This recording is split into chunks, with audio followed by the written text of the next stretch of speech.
আজ 8ই মার্চ রবিবার জানাবো আজকের বাছাই করা 50টি তাজা সংবাদ। শুরুতেই হেডলাইন্স। আজ থেকে ব্যাংক অ্যাকাউন্টে বেকার ভাতা, ধর্ণা মঞ্চ থেকে বড় ঘোষণা মুখ্যমন্ত্রীর। ডিএ মামলায় বড় আপডেট, কর্মীদের সার্ভিস বুক আপলোডের জন্য আসছে বিশেষ পোর্টাল। যুবসাথীর টাকা ঢোকার আগে দেখে নিন আবেদন অ্যাপ্রুভ হয়েছে কিনা, সহজ পদ্ধতি জেনে নিন। এপ্রিলের অপেক্ষা নয়, আজ থেকেই মিলবে যুবসাথী, ক্ষেতমজুর প্রকল্পেও নতুন ঘোষণা মমতার। জব তক টাইগার মরা নেহি, মমতাকে বাঘিনী উপমা দিয়ে বিজেপি কমিশনকে তীব্র আক্রমণ প্রতিকূলের, প্রশংসা দলনেত্রীর। বিভেদের রাজনীতি করছে অভিযোগ তুলে ভোটের আগে তৃণমূলে এলেন বিজেপিকে দ্বিতীয় করা মতিউর। রাষ্ট্রপতি শাসন জারি করে হবে বাংলায় ভোট, এই তারিখ পেরিয়ে গেলেই। অমিত শাহ বাড়ি গিয়ে আলুর দম খেয়েছিলেন কেন, সৌরভকে দালাল বলায় তীব্র প্রতিবাদ অভিষেকের। বিজেপির পরিবর্তন যাত্রার মুখে তৃণমূলের মোদি হটাও স্লোগান, তারপর যা হলো। হঠাৎ অনুব্রতর কণ্ঠে আক্ষেপের সুর, কি হলো বীরভূমের বাঘের? প্রতিবেশীদের সঙ্গে শত্রুতা নেই, মার্কিন হামলায় মদত না দিলে আর কোনো আক্রমণ নয়, ক্ষমা চাইল ইরান, বার্তা ট্রাম্পকেও। প্রতিকুর রহমানের দলবদল নিয়ে সিপিএম তৃণমূলকে ধুইয়ে দিলেন রুদ্রনীল। ছুটি দেবেন না, প্যান্ট অন্তর্বাস খুলে কর্তৃপক্ষের সামনে দাঁড়ালেন লোকো পাইলট, শেষমেশ যা হলো। ভুল হয়েছে, ক্ষমা করে দিন ম্যাডাম, কমিশনের ফুল বেঞ্চ আসার আগেই কালীঘাটের হোর্ডিংয়ে হইচই। কলকাতা সহ গোটা রাজ্যে বৃষ্টির পূর্বাভাস, জেনে নিন সতর্কতা জারি কোন কোন জেলায়। আর কোনো গদ্দারকে দলে নেবেন না, বক্তৃতার মাঝেই কল্যাণের বিশেষ অনুরোধে আশ্বাস মমতার। পশ্চিমবঙ্গে ভোটের আগে রাষ্ট্রপতি শাসন প্রয়োজন, উত্তরবঙ্গে অনুষ্ঠানে এসে বললেন সাংসদ রাজু বিস্তা।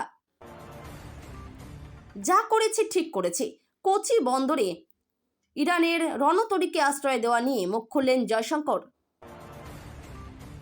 ওম বিড়লার বিরুদ্ধে অনাস্থা প্রস্তাব, এবার বড় সিদ্ধান্ত নিল তৃণমূল, 9 থেকে 11ই মার্চ হুইপ জারি বিজেপি কংগ্রেসের।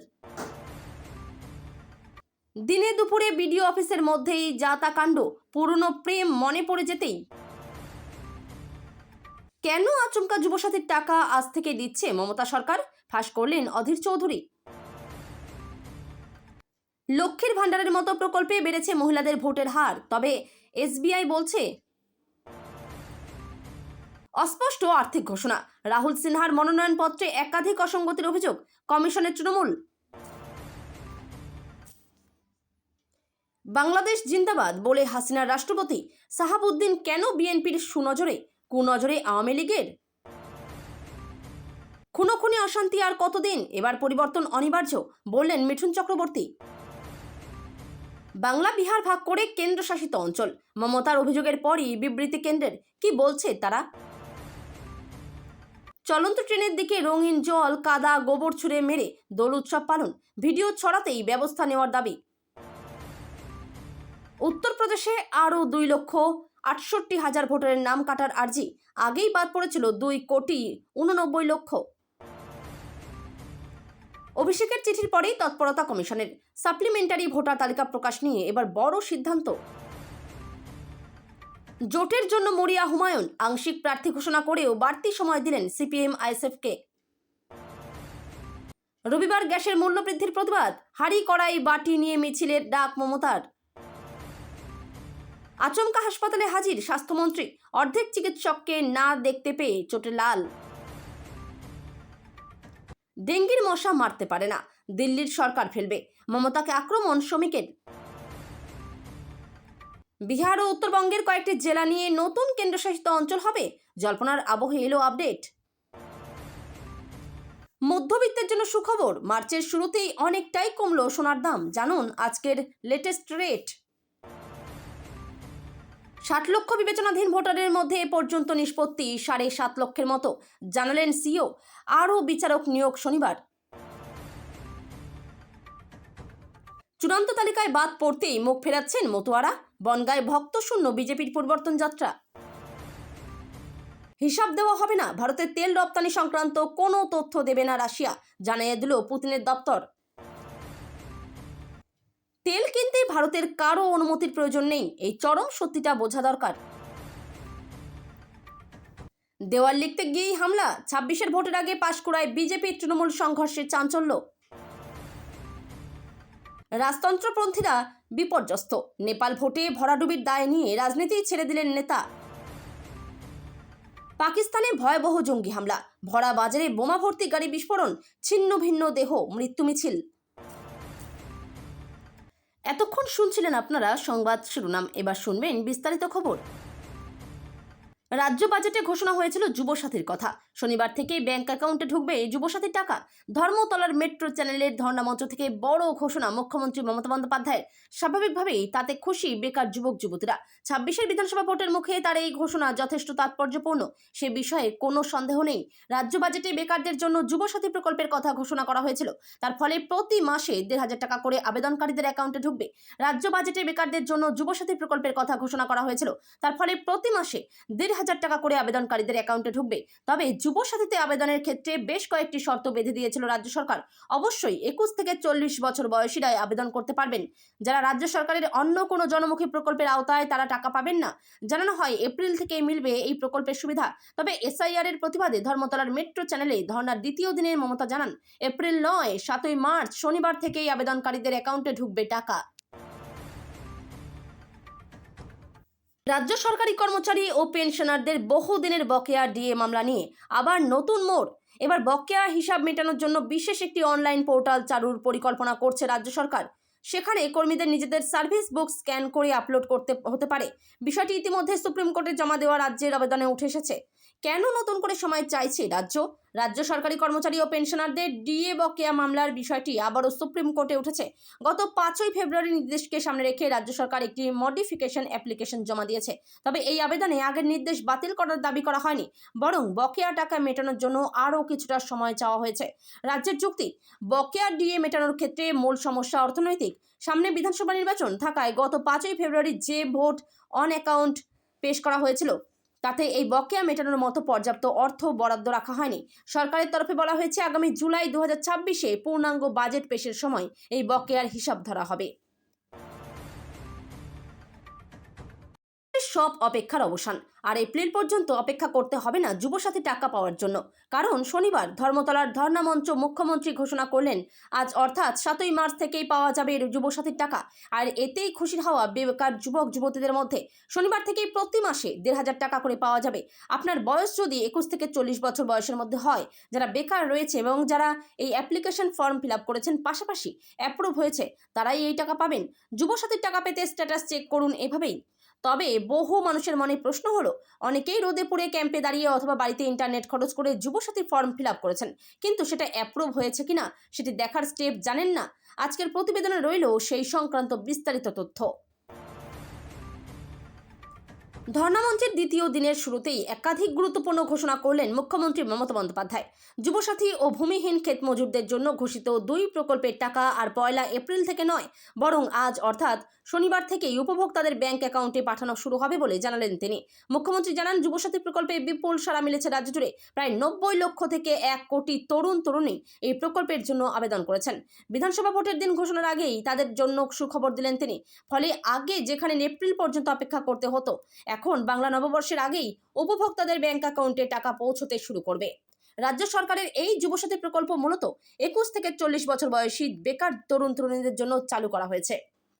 এই প্রকল্পের মাধ্যমে প্রতি মাসে 1500 টাকা করে আর্থিক সহায়তা দেওয়া হবে। এদিন বক্তব্য রাখতে গিয়ে মুখ্যমন্ত্রী বলেন, বাজেটে 2টি নতুন কর্মসূচি আনা হয়েছিল, যুবসাথী ও ক্ষেত মজুর প্রকল্প। তিনি জানান, ক্ষেত মজুর প্রকল্পে এমন ব্যবস্থাও রাখা হয়েছে যাতে তাদের সামান্য জমি, এমনকি 1 কাঠা জমি থাকলেও তারা সুবিধা পান। বাদ দেওয়া ও মানুষের গণতান্ত্রিক অধিকার রক্ষার লড়াইয়ের জন্য ধর্মতলায় ধর্ণা দিচ্ছেন তৃণমূল সভানেত্রী মমতা বন্দ্যোপাধ্যায়।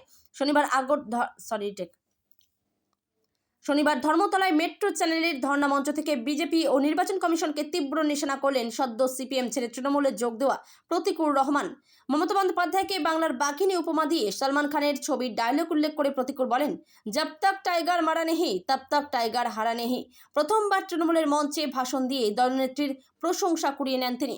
বক্তব্যের শুরুতেই দলনেত্রীকে কৃতজ্ঞতা জানিয়ে প্রতীকুর বলেন, প্রথমেই আমি কৃতজ্ঞতা প্রকাশ করছি আমাদের নেত্রী বাংলার জননেত্রী মমতা বন্দ্যোপাধ্যায়ের।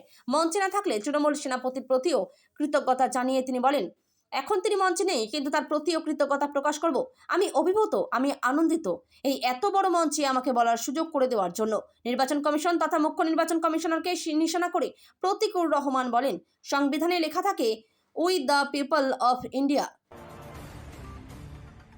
বিজেপি থেকে আবারও ভাঙন, এবার তৃণমূলে যোগ দিলেন মতিউর রহমান। মালদহের বিশিষ্ট ব্যবসায়ী তথা সমাজসেবী তিনি, তবে রাজনৈতিকভাবে তার গুরুত্ব রয়েছে বইকি। ২১ বিধানসভা নির্বাচনে নিজের আসনে বিজেপিকে ভোটের নিরিখে দ্বিতীয় স্থানে পৌঁছে দিয়েছিলেন মতিউর। শনিবার তৃণমূল ভবনে ব্রাত্য বসু এবং নাদিমুল হকের উপস্থিতিতে তৃণমূলের পতাকা হাতে তুলে নেন মতিউর রহমান। ২১ বিধানসভা নির্বাচনে মালদহের হরিশ্চন্দ্রপুর থেকে বিজেপির টিকিটে ভোটে লড়েছিলেন তিনি। কংগ্রেসের শক্ত ঘাঁটিতে বিজেপিকে ভোটের নিরিখে দ্বিতীয় স্থানে পৌঁছে দিয়েছিলেন। এদিন শাসক দলে যোগ দিয়েই বিজেপিকে নিশানা করেন মতিউর, বলেন ওরা বিভাজনের রাজনীতি করছে, তাই বাধ্য হয়ে দল ছাড়লাম। একই সঙ্গে এও বলেন, মমতা বন্দ্যোপাধ্যায় যে কাজ করছেন সেই একই কাজ তিনিও করতে চান, গরিবের সেবা, তাই বিজেপি ছেড়ে তৃণমূলে এসেছেন। পশ্চিমবঙ্গে কি নির্ধারিত সময়েই হবে বিধানসভা নির্বাচন, নাকি তা করা সম্ভব হবে না? সেক্ষেত্রে কি রাষ্ট্রপতি শাসন জারি করা হতে পারে? রাষ্ট্রপতি শাসনের মধ্যেই হতে পারে বিধানসভা নির্বাচন? প্রশ্ন উঠছে তার কারণ এসআইআরে এখনো বহু তথ্য যাচাইয়ের কাজ বাকি। ২৮ ফেব্রুয়ারি প্রকাশিত ভোটার তালিকা অনুযায়ী ৬০,৬,৬৭৫ জনের নাম বিবেচনাধীন রয়েছে, যার মধ্যে শুক্রবার পর্যন্ত ৭.৫ লক্ষ ভোটারের নিষ্পত্তি হয়েছে বলে নির্বাচন কমিশন সূত্রে দাবি। অর্থাৎ এখনো বাকি প্রায় ৫২ লক্ষ। নির্বাচন কমিশন সূত্রে খবর, সুপ্রিম কোর্টের নির্দেশে এই কাজ করছেন ৫০১ জুডিশিয়াল অফিসার। সেই কাজে যোগ দেবেন ওড়িশা, ঝাড়খণ্ড থেকে আসা আরও ২০০ জন জুডিশিয়াল অফিসার। এদিকে বর্তমান সরকারের মেয়াদ শেষ হবে ৭ই মে। এখানেই প্রশ্ন উঠছে, নির্দিষ্ট সময়ের মধ্যেই কি এই বিপুল সংখ্যক নথিপত্র যাচাই করা যাবে? আর যদি তা না করা যায় তাহলে কি হবে? সমস্ত নথি যাচাই না করেই কি ভোট গ্রহণ সম্ভব? বিধানসভা ভোট পিছিয়ে দিতে হলে কি রাজ্যে ৩৫৬ ধারা প্রয়োগ করতে হতে পারে? কারণ নির্বাচন কমিশন সূত্রে দাবি করা হচ্ছে, মার্চের শেষেও বাকি কাজ শেষ হওয়া কার্যত অসম্ভব। প্রাক্তন ক্রিকেটার সৌরভ গঙ্গোপাধ্যায়কে বেনজির আক্রমণ করেছিলেন বিজেপি নেতা সজল ঘোষের। ভারতের প্রাক্তন অধিনায়ককে দালাল বলে আক্রমণ করেছিলেন সজল ঘোষ। সেই বিতর্কে মুখ খোলেন অভিষেক বন্দ্যোপাধ্যায়ও। ধর্মতলায় এসআইআর হেনস্থার প্রতিবাদের মঞ্চ থেকে তৃণমূল সেনাপতি পাল্টা জবাব দিলেন, সৌরভ দালাল হলে অমিত শাহ তার বাড়িতে গিয়ে লুচি আলুর দম খেয়েছিলেন কেন? সম্প্রতি একটি অনুষ্ঠানে সৌরভকে নিয়ে কুরুচিকর মন্তব্যের অভিযোগ ওঠে সজল ঘোষের বিরুদ্ধে। সৌরভ দেশের প্রাক্তন ক্রিকেটার, ভারতকে বিশ্বকাপের মঞ্চে নেতৃত্ব দিয়েছেন, ভারতীয় ক্রিকেট বোর্ডের সভাপতিও ছিলেন। তার মতো কিংবদন্তিকে সজল ঘোষ দালাল বলায় তীব্র বিতর্ক হয়। এবার এসআইআর হেনস্থার প্রতিবাদে ধর্মতলায় ধর্ণা মঞ্চ থেকে পাল্টা দিলেন অভিষেক বন্দ্যোপাধ্যায়। তিনি বলেন, সৌরভ যদি দালাল হন, ২০২১ সালে শুভেন্দু অধিকারী, দিলীপ ঘোষদের বগল দাবা করে বেহালায় তার বাড়িতে গিয়ে লুচি আলুর দম খেয়ে এসেছিলেন কেন? অমিত শাহ বাঙালি তো, তাই উনি মাথা নত করেননি। তিনি বীরভূমের দোর্দণ্ড প্রতাপ তৃণমূল নেতা, তাকে বীরভূমের বাঘ বলে অভিহিত করেছিলেন রাজ্যের মন্ত্রী ফিরহাদ হাকিম। সেই অনুব্রত মণ্ডলের কণ্ঠে আক্ষেপের সুর, তাও আবার তৃণমূলের সভায়। দুয়ারে বিধানসভা নির্বাচন, তার আগে কি হলো অনুব্রতর? কি নিয়ে আক্ষেপ করলেন কেষ্ট? গতকাল বোলপুর শহরে তৃণমূলের একটি কর্মী সভায় উপস্থিত ছিলেন অনুব্রত। সেখানেই বক্তব্য রাখতে গিয়ে আক্ষেপের সুর তিনি বলেন, দুটো কথা বলবো, যা বলছেন তাই করছি। মমতা বন্দ্যোপাধ্যায়কে যা বলছেন তিনি তাই করছেন। ভোটটা কেন মমতা বন্দ্যোপাধ্যায়কে দিচ্ছেন না? খারাপ লাগে না? যা বলবেন তাই করব, তারপরও ভোটের সময় যদি ভোট না দেন দুঃখ লাগে না? এখানেই নাম থেমে তিনি বলেন, আজকে এসআইআর চলছে, কোন দল আপনাদের পাশে দাঁড়িয়েছে? কোন মানুষ আপনাদের কাছে আছে? তৃণমূল সরকার ছাড়া কেউ নেই। এরপর এনআরসি হবে, তখনও আমরা থাকবো। তাহলে আমাদের কি অপরাধ? আমরা কি এমন অপরাধ করেছি? ৯৬টা প্রকল্প মমতা বন্দ্যোপাধ্যায় চালু করেছেন, কন্যাশ্রী, যুবশ্রী, বেকার ভাতা সবই তো করেছেন। মার্কিন ইসরায়েলি যৌথ হামলায় ইরানের সর্বোচ্চ নেতা আয়াতুল্লাহ আলী খামেনেইয়ের মৃত্যুর পর প্রাথমিকভাবে একটি অন্তর্বর্তী কাউন্সিল গঠন করে তেহরান তারাই হামলা থামানোর সিদ্ধান্ত নিলেও প্রতিবেশী দেশগুলির কাছে ক্ষমা চেয়ে নিলেন ইরানের প্রেসিডেন্ট মাসুদ পেজেশকিয়ান। জানালেন, ইরানের উপর মার্কিন বা ইসরায়েলি হামলায় মদত না দিলে তা আর কোনো প্রতিবেশী দেশকে তারা আক্রমণ করবেন না। উপসাগরীয় এলাকার দেশগুলির সঙ্গে ইরানের শত্রুতা নেই, তবে একই সঙ্গে আমেরিকার প্রেসিডেন্ট ডোনাল্ড ট্রাম্পকে কঠোর বার্তা দিয়েছেন পেজেশকিয়ান। গত শনিবার মার্কিন ইসরায়েলি যৌথ হামলায় ইরানের সর্বোচ্চ নেতা আয়াতুল্লাহ আলী খামেনেইয়ের মৃত্যুর পর প্রাথমিকভাবে একটি অন্তর্বর্তী কাউন্সিল গঠন করেছিল তেহরান। প্রেসিডেন্ট সহ 3 সদস্যের সেই কাউন্সিলের হাতেই আপাতত রয়েছে দেশ চালানোর ভার। পেজেশকিয়ান জানিয়েছেন, সেই অন্তর্বর্তী কাউন্সিল প্রতিবেশীদের আর আক্রমণ না করার সিদ্ধান্ত নিয়েছে। ঠিক হয়েছে, উপসাগরীয় অঞ্চলের কোনো দেশ থেকে ইরানের ওপর হামলা না হলে তাদের উপরেও আর হামলা চালাবে না তেহরান।